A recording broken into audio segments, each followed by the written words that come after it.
It's time to rewrite who was the fake in last night's debate.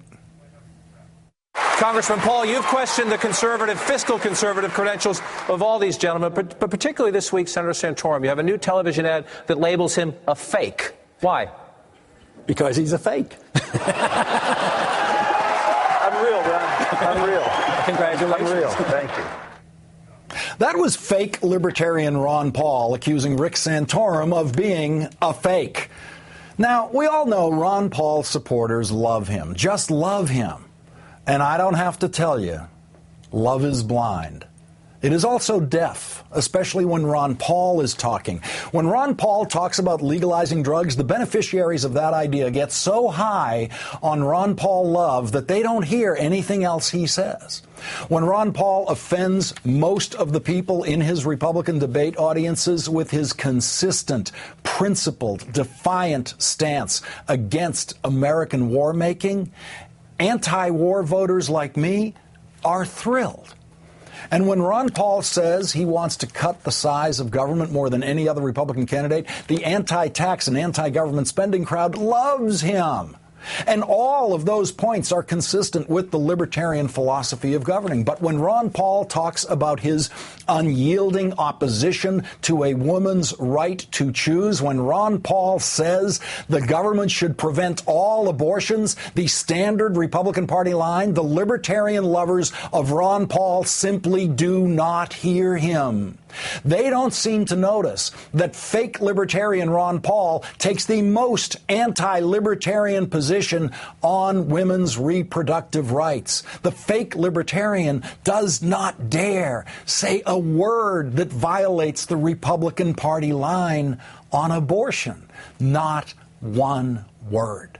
And last night, fake libertarian Ron Paul did a little noticed full Santorum on sex. Now, what is the libertarian position on sex? Okay, that's something of a trick question because, of course, libertarians have no position on sex, as in government should make no law on sex among consenting adults.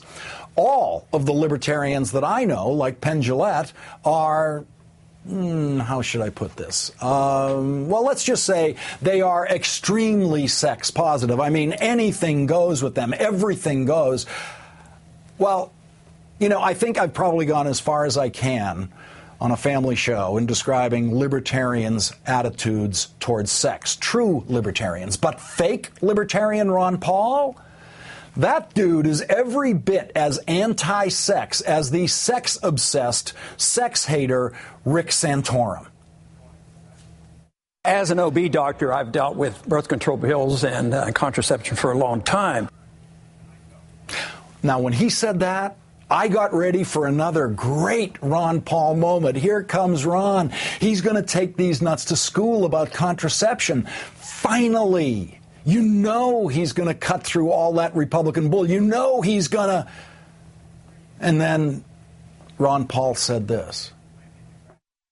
But sort of along the line of the pills creating the immorality, I don't see it that way. I think the immorality creates the problem of wanting to use the pills.